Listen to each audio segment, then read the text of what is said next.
umaga bayan. Ito po si Agent Demon. Nagre-report din ng pangatlong expose ng kahirapan. Pansinin po ninyo, ito po.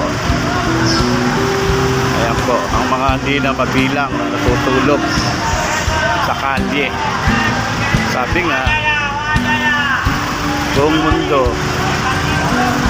yung palop ng mundo, ay Pilipino kang makikita.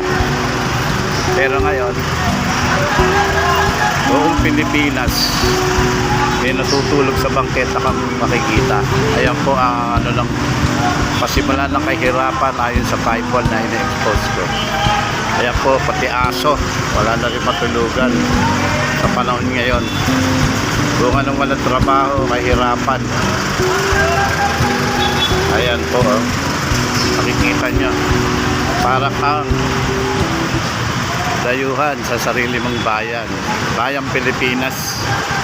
Bakit ganito? Pero sa silanganan, ayan, ang kawalan ng trabaho, kahirapan. Ang walang pabahay. Ayan. Ayan po, realidad ng buhay. Pahirap ng pahirap. Ayan, ang di na mabilang na mga naghihikahos, nagugutom. Ayan po, oh, mga kababayan. Ay sa panig ng mundo, may Pilipino making sa pagtulog sa bangketa. Ultimo mga aso, wala na rin matulugan. Nakikitabi na rin sa mga tao. Ayan.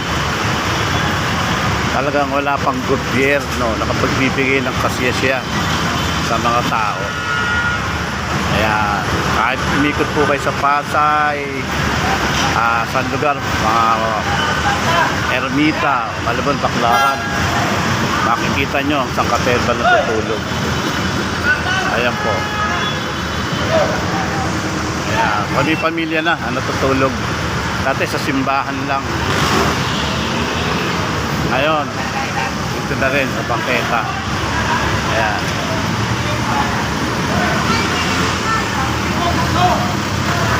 Kaya po ba, so hanggang dito na lang